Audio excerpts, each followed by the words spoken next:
Amina Diop, femme noire de 38 ans, a toujours été connue pour sa force. Mère célibataire, née dans une petite ville du sud de la France, elle a dû relever de nombreux défis tout au long de sa vie. Élevée par des parents sénégalais, elle a hérité d'une culture riche en traditions et en valeurs, mais a également été confrontée au racisme et aux difficultés d'être immigrée dans un pays qui la faisait souvent se sentir invisible. Amina ne s'est cependant jamais laissé décourager. Il était résilient, travaillait dur et faisait tout ce qu'il pouvait pour donner à son fils Ibrahim une vie meilleure. Ibrahim était au centre de la vie d'Amina. Dès sa naissance, Amina a su que son but dans le monde était d'être mère. Elle avait élevé Ibrahim seul depuis que son père les avait abandonnés alors que le garçon n'avait que 2 ans. Pour Amina, l'abandon a été douloureux, mais elle est passée à autre chose.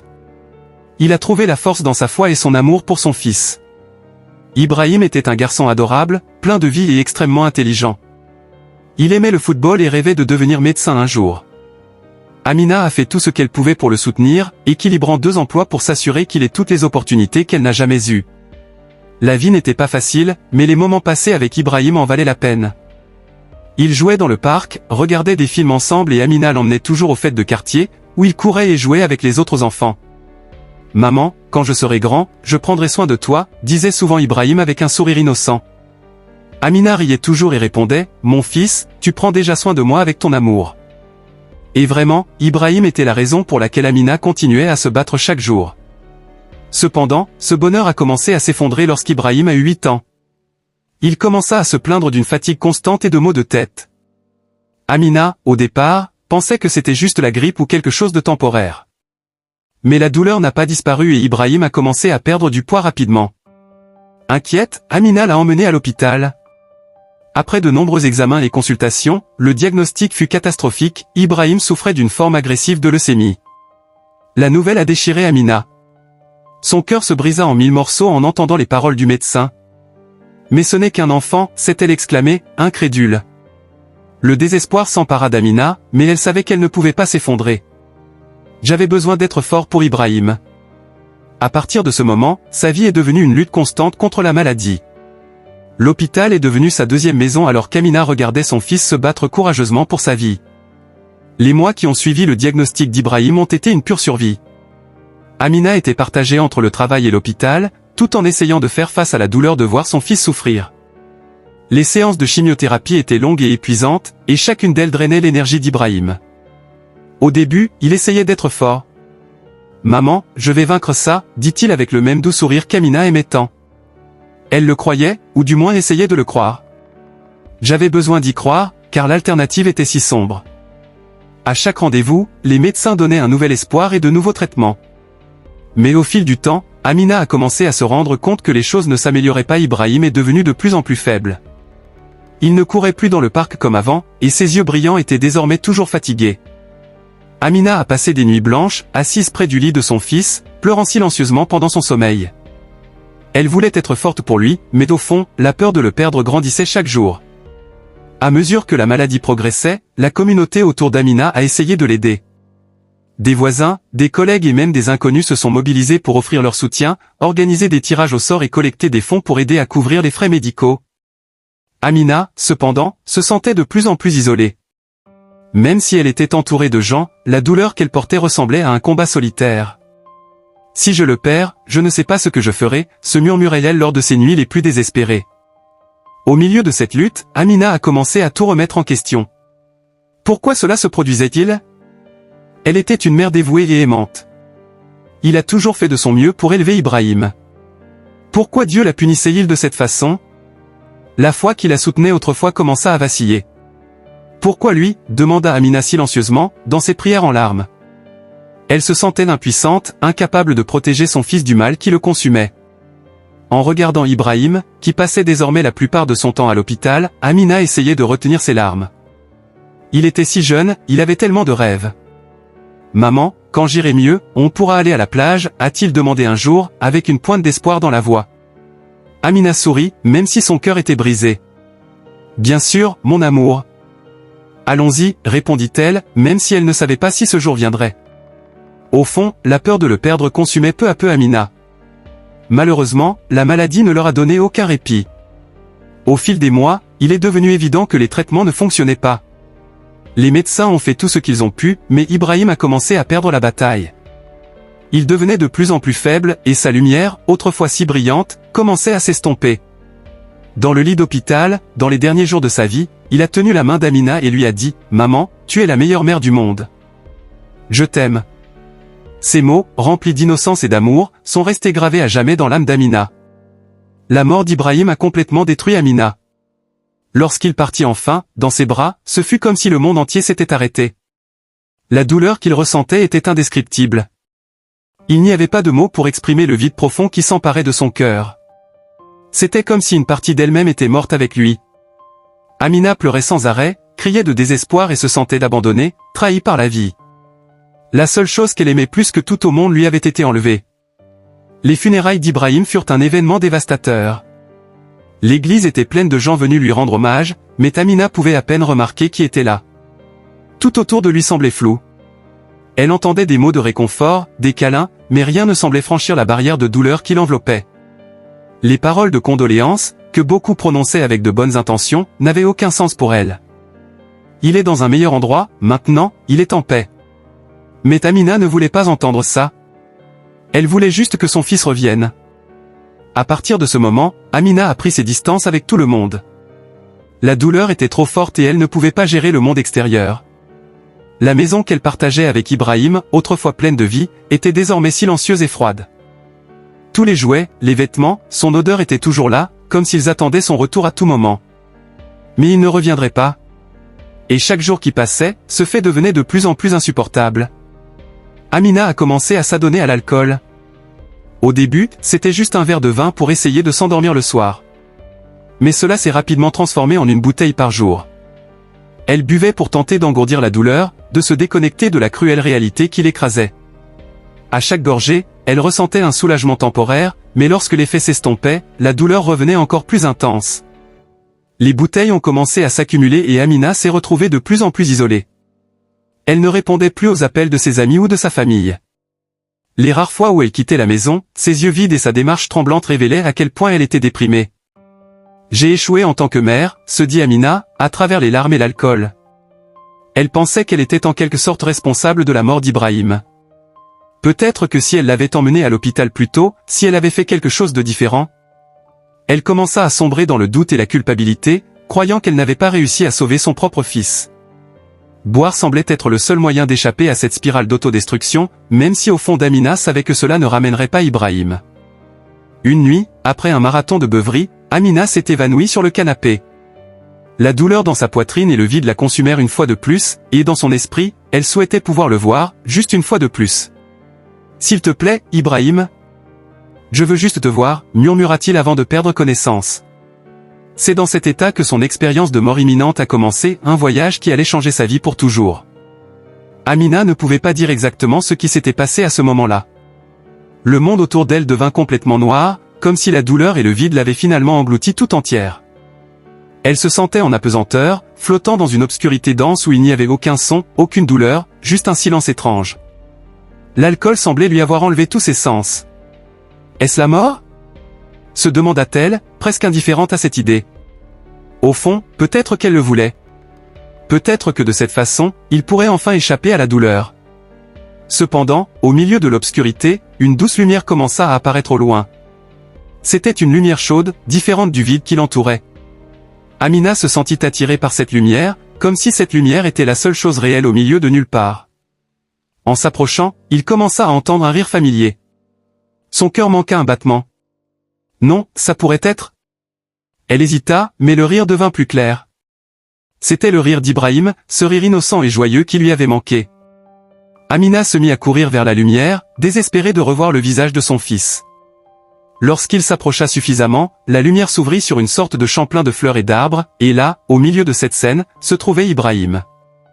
Il était exactement comme Amina se souvenait, avec ses cheveux bouclés, son large sourire et ses yeux brillants. Il portait l'uniforme de football qu'il aimait tant et il jouait au football, comme si rien n'avait changé. Amina s'arrêta, incrédule, les larmes coulant sur son visage. « Ibrahim » appela-t-elle, la voix tremblante. Le garçon arrêta de jouer et se tourna vers elle, souriant encore plus. « Maman » a-t-il crié en courant vers elle. Il la serra fort dans ses bras et Amina sentit la chaleur de son corps, comme si tout était réel, comme s'il n'était jamais parti. « Tu m'as tellement manqué, » dit Amina en sanglotant, le serrant aussi fort qu'elle le pouvait. « Je n'ai pas pu te sauver. Je t'ai laissé tomber. » La douleur et la culpabilité qu'elle portait commencèrent à déborder à ce moment-là.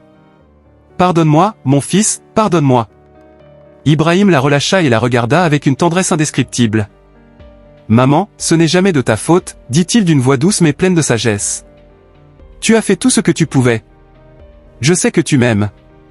Je l'ai toujours su. » Les paroles d'Ibrahim pénétrèrent profondément dans le cœur d'Amina. Elle voulait y croire, mais le poids de la culpabilité était toujours là. « Mais je t'ai perdu. Je ne pouvais pas faire plus. » Continua-t-elle en sanglotant.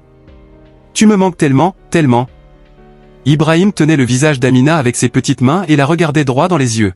« Tu dois te pardonner, maman. Ce n'était pas de ta faute. Et tu n'es pas seule. » Il montra le ciel au-dessus d'eux, où les nuages commençaient à se séparer, révélant une lumière encore plus brillante. « Je suis en paix, maman. Et tu dois aussi trouver la paix.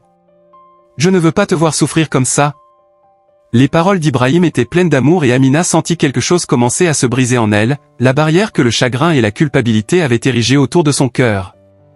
Amina regarda le visage d'Ibrahim, essayant d'absorber chaque détail, chaque mot. Comment pourrait-elle se pardonner? Comment pourrait-elle avancer alors qu'elle avait l'impression que son cœur se brisait? « Je ne sais pas comment continuer sans toi, » avoua-t-elle, la voix brisée. « Tout semble vide. Je voulais juste que tu reviennes. Je ferai n'importe quoi pour que tu reviennes. » Les mots sortaient comme une plainte, chargés de tout le poids qu'Amina portait ces derniers mois. Ibrahim secoua doucement la tête et sourit. « Maman, je ne suis jamais vraiment parti. J'ai toujours été avec toi. Je le serai toujours. Mais tu dois arrêter de te blâmer. Ce n'était pas de ta faute. La maladie n'était pas quelque chose que tu pouvais contrôler. Tu as tout fait, tu pourrais. Je pourrais. Maintenant, tu dois prendre soin de toi. » Ces mots pénétrèrent profondément Amina. Elle savait qu'il avait raison, mais les accepter était une autre histoire. « Mais je suis tellement perdue, » dit-elle, les yeux encore remplis de larmes. « Je ne sais pas vivre sans toi. Je me suis perdue dans la douleur, dans la culpabilité, dans l'alcool. » Elle baissa la tête, honteuse d'elle-même. Ibrahim, cependant, lui toucha doucement le bras et dit, « Vous pouvez recommencer. Vous pouvez trouver votre propre paix, mais vous devez d'abord vous pardonner. Cela ne sert à rien de continuer à vous punir. Je ne veux pas vous voir souffrir. » Amina leva les yeux vers son fils et sentit un sentiment de soulagement commencer à l'envahir, quelque chose qu'elle n'avait pas ressenti depuis longtemps. C'était comme si, à ce moment-là, la culpabilité qui l'écrasait commençait à se dissiper. « Je vais essayer, Ibrahim. Je vais essayer de vivre, pour moi et pour toi. » Sa voix tremblait encore, mais il y avait en elle une nouvelle détermination. Ibrahim sourit et hocha la tête, comme s'il savait que sa mère commençait enfin à retrouver son chemin vers elle-même. Le paysage autour d'eux commença à changer lentement. Les couleurs du ciel se sont intensifiées et la lumière autour d'Ibrahim a commencé à briller plus fort. « Je dois y aller, maman, » dit-il, toujours souriant, mais avec un ton plus sérieux maintenant. « Mais tout ira bien. Je sais que ça ira. » Amina ressentit une vague de tristesse en entendant cela, mais elle savait aussi qu'il était en paix. Elle serra Ibrahim dans ses bras une dernière fois, sentant la chaleur de son corps se dissiper lentement. « Je t'aime, mon fils, » dit-elle, la voix brisée. « Je t'aime aussi, maman. »« Et je serai toujours avec toi, » répondit Ibrahim, avant de commencer à disparaître dans la lumière. Amina a regardé, les larmes aux yeux, son fils disparaître, mais cette fois, elle n'a pas ressenti le même désespoir. Il y avait un nouveau sentiment de paix dans son cœur, quelque chose qu'il n'avait pas ressenti depuis longtemps. Elle savait que le voyage de guérison serait long, mais maintenant, pour la première fois, elle se sentait capable de commencer. Amina se réveilla en sursaut, le corps froid et tremblant. Elle était allongée sur le canapé de sa maison, avec la lumière du matin entrant par les fenêtres. Elle regarda autour d'elle, désorientée un instant, jusqu'à ce que les souvenirs de la nuit précédente reviennent. Ibrahim. Les larmes ont recommencé à couler sur son visage, mais cette fois, il y avait quelque chose de différent. La douleur était toujours là, mais maintenant il y avait un sentiment de soulagement, de libération. Elle s'assit sur le canapé, les mains tremblantes, et regarda autour de lui. Des bouteilles d'alcool étaient encore éparpillées sur le sol, rappelant son désespoir. Amina se releva lentement et commença à les ramasser un à un, en les jetant fermement dans la poubelle. À chaque bouteille qu'elle jetait, elle avait l'impression de se débarrasser d'un morceau de la culpabilité et de la douleur qui la consumait. C'était le début d'un nouveau chapitre de sa vie, un chapitre dans lequel elle essaierait de vivre vraiment, comme Ibrahim l'avait demandé. Dans les jours qui ont suivi, Amina a commencé à demander de l'aide. Elle s'est inscrite à un groupe de soutien pour les parents qui ont perdu des enfants et a également demandé de l'aide pour sa dépendance à l'alcool. Ce fut un processus douloureux, plein de hauts et de bas, mais Amina était déterminée à guérir. À chaque rencontre, à chaque conversation avec d'autres mères qui avaient vécu la même douleur, elle sentait qu'elle n'était plus seule. La présence d'Ibrahim était toujours forte dans son cœur et elle savait que, d'une certaine manière, il était à ses côtés à chaque pas qu'elle faisait. La vie n'est pas devenue parfaite comme par magie et la douleur de la perte n'a jamais complètement disparu. Mais Amina a commencé à apprendre à vivre avec cette douleur, à trouver des moyens d'honorer la mémoire d'Ibrahim tout en avançant. Elle est retournée au travail et a lentement commencé à renouer avec les amis et la famille qu'elle avait aliénés pendant sa période de deuil. Elle a également commencé à se rendre régulièrement sur la tombe d'Ibrahim, à lui apporter des fleurs et à lui parler fort, comme s'il était toujours là, à l'écoute. Un jour, alors qu'elle se tenait devant la tombe d'Ibrahim, Amina sourit à la pierre tombale et dit « J'essaie, mon fils. J'essaie de vivre, comme tu l'as demandé. » Et à ce moment-là, elle sentit une douce brise passer sur son visage, comme un contact doux, et elle sut, au plus profond de son âme, qu'il était en paix et qu'elle aussi était sur la bonne voie pour trouver la sienne. Paix. Amina a finalement compris que la meilleure façon d'honorer la vie d'Ibrahim était de vivre pleinement la sienne. 7 ans s'étaient écoulés depuis la mort d'Ibrahim, et Amina Diop était désormais une femme complètement différente de ce qu'elle avait été pendant cette période de profond deuil. Après son expérience de mort imminente, au cours de laquelle Ibrahim est apparu pour la réconforter et la libérer de sa culpabilité, Amina a traversé un long voyage de guérison. Elle a participé à des groupes de soutien, suivi une thérapie et reconstruit lentement sa vie.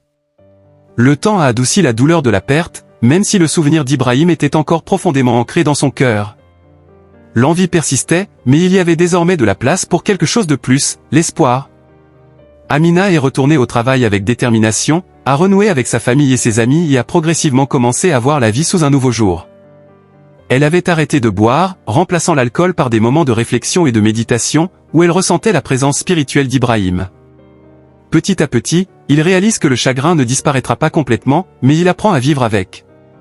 Ibrahim faisait toujours partie de sa vie, mais Amina était prête à passer à autre chose. Elle a commencé à s'ouvrir à de nouvelles expériences, y compris l'amour, quelque chose qu'elle avait juré de ne plus jamais rechercher. C'est au cours de ce processus de reconstruction qu'Amina rencontre Malik, un homme qui transformera sa vie à jamais. Ils se sont rencontrés par hasard, lors d'un événement communautaire dans leur église locale. Malik était un architecte, gentil et extrêmement patient. Il l'a écouté attentivement dès la première rencontre, sans jugement. C'était comme s'il comprenait la profondeur de la douleur d'Amina, mais en même temps, il la voyait comme une femme forte et déterminée. Ils ont commencé comme amis et Amina se sentait en sécurité avec lui. Après des mois de vie commune, l'amitié s'est transformée en quelque chose de plus. Malik a aussi une histoire de perte. Il avait perdu sa femme à cause d'un cancer, ce qui faisait de lui quelqu'un de capable de comprendre en profondeur la douleur d'Amina. Les deux hommes se sont liés non seulement à cause de leur chagrin, mais aussi à cause de leur désir de vivre pleinement, malgré tout. Je ne m'attendais pas à retrouver l'amour, a avoué Amina un soir alors qu'elle se promenait dans le parc. Malik la regarda tendrement et dit « Moi non plus. Mais parfois, ce dont nous avons besoin se trouve exactement là où nous ne le cherchons pas. » La relation entre eux s'est développée naturellement, dans le respect, la patience et l'amour. Amina, qui avait si longtemps fermé son cœur au monde, ressentait à nouveau la chaleur de l'amour. Malik n'a jamais essayé de remplacer Ibrahim. Il respectait la mémoire du garçon et comprenait la place qu'il aurait toujours dans la vie d'Amina. Mais au fil du temps, quelque chose de nouveau a commencé à fleurir dans le cœur d'Amina. Elle a commencé à penser à fonder à nouveau une famille, ce qui lui semblait auparavant impossible. Malik partageait également ce désir, mais ils savaient tous deux que ce serait une décision importante et délicate. À 45 ans, Amina n'aurait jamais imaginé qu'elle redeviendrait mère. Mais lorsque Malik a proposé et que le sujet d'avoir des enfants a été abordé, elle s'est retrouvée à envisager quelque chose qu'elle aurait complètement exclu il y a des années. « Veux-tu toujours être mère ?» a demandé Malik un soir, alors qu'ils étaient assis sur le canapé, planifiant leur vie ensemble. Amina hésita un instant. « Je ne sais pas, Malik. Une partie de moi pense que le temps est passé. J'ai peur de perdre à nouveau, a-t-il avoué, la voix pleine de vulnérabilité. Malik lui tenait la main et la regardait avec tendresse. « Je comprends ta peur, Amina. Mais la peur ne peut pas être la raison pour laquelle nous arrêtons de vivre. Si tu sens que tu peux à nouveau aimer, t'ouvrir à une nouvelle vie, je suis là avec toi. Ces paroles ont profondément touché le cœur d'Amina. Elle savait que la peur ferait toujours partie de sa vie, mais elle savait aussi qu'il y avait de la place pour quelque chose de plus, l'amour, l'espoir, la possibilité d'une nouvelle histoire. Après de nombreuses conversations, et avec un mélange d'anxiété et d'espoir, ils ont décidé d'essayer d'avoir un enfant. C'était une décision audacieuse compte tenu de l'âge d'Amina, mais elle avait le sentiment qu'elle était d'une manière ou d'une autre destinée à franchir cette prochaine étape. Malik était un homme aimant et avec lui, Amina se sentait en sécurité. Elle savait que même si les choses ne se déroulaient pas comme prévu, elle aurait à ses côtés un partenaire qui la soutiendrait inconditionnellement. L'amour entre eux était suffisamment fort pour faire face à n'importe quel défi. Quelques mois plus tard, Amina a découvert qu'elle était enceinte. Le choc fut immense, suivi d'une vague de joie et de nervosité. Elle a pleuré en annonçant la nouvelle à Malik, qui la serrait fort dans ses bras. « Nous allons avoir un bébé, Amina. » Un nouveau départ, a-t-il déclaré, les larmes aux yeux. La grossesse a apporté un mélange d'émotions intenses. En même temps qu'Amina était heureuse, elle ressentait aussi une profonde nostalgie et une certaine culpabilité d'avoir vécu cette joie sans Ibrahim. Mais au fond, elle savait qu'un nouvel enfant ne remplaçait pas le premier. Chaque enfant a sa place unique dans le cœur d'une mère. Au fur et à mesure que la grossesse avançait, Amina commença à ressentir une paix intérieure qu'elle n'avait pas ressentie depuis longtemps. Elle parlait au bébé dans son ventre et se retrouvait souvent à parler aussi à Ibrahim. « Tu vas avoir un petit frère » murmura-t-elle dans les airs, ayant l'impression de parler directement à l'esprit de son fils décédé. Les nuits étaient longues et parfois elle se réveillait de rêves vifs dans lesquels Ibrahim lui souriait. Il n'a jamais rien dit, il a juste souri, comme s'il était heureux pour elle. La dernière nuit avant l'accouchement, Amina a fait un rêve qui l'a profondément marqué. Dans le rêve, elle se trouvait dans un champ ouvert, au même endroit où elle avait rencontré Ibrahim lors de son expérience de mort imminente des années auparavant. Le soleil brillait fort et l'air était frais. Soudain, elle vit Ibrahim courir vers elle, avec le même sourire qu'il avait toujours avec lui. Il était plus grand, il avait l'air plus vieux qu'à son décès, mais il était toujours le même gentil garçon qu'Amina aimait de tout son être. Ibrahim appelait-elle, excité, le voyant si réel devant elle. Il courut dans ses bras et la serra fort dans ses bras, comme s'il voulait lui transmettre tout l'amour qu'il ressentait. Amina se mit à genoux et lui caressa le visage, ressentant la même sensation de chaleur et de confort que lors de l'expérience précédente. « Tu m'as tellement manqué », dit-elle, les larmes coulant sur son visage. Ibrahim la regarda avec ses yeux pleins de tendresse et sourit. « Maman, je suis toujours avec toi », dit-il d'une voix sereine et pleine de paix. « Et maintenant tu vas avoir un nouveau bébé. Il sera ton ange sur terre ?» Amina regarda Ibrahim, ne comprenant pas vraiment ce qu'il voulait dire. « Le bébé ?» a-t-elle demandé, confuse. Ibrahim hocha la tête. « Oui, maman. Il t'apportera joie et paix. C'est un cadeau et je serai aussi avec lui. » Les paroles d'Ibrahim résonnèrent dans l'esprit d'Amina, comme une prophétie, et elle ressentit une vague de soulagement et d'espoir. « J'ai peur, Ibrahim » a-t-elle avoué. « J'ai peur d'aimer à nouveau et de perdre. » Ibrahim lui tenait la main et lui dit fermement, « N'aie pas peur, maman. L'amour en vaut toujours la peine. » « Tu m'as appris ça ?» Ces mots pénétrèrent profondément dans le cœur d'Amina. Elle serra à nouveau Ibrahim dans ses bras, sentant sa présence, son amour. Et, dans cette étreinte, toute peur et insécurité semblaient disparaître. Elle savait que l'amour qu'elle avait pour Ibrahim ne disparaîtrait jamais, mais il y avait désormais de la place pour l'amour pour une nouvelle vie. Avant de disparaître, Ibrahim la regarda et sourit à nouveau. « Je prendrai soin de toi et du bébé.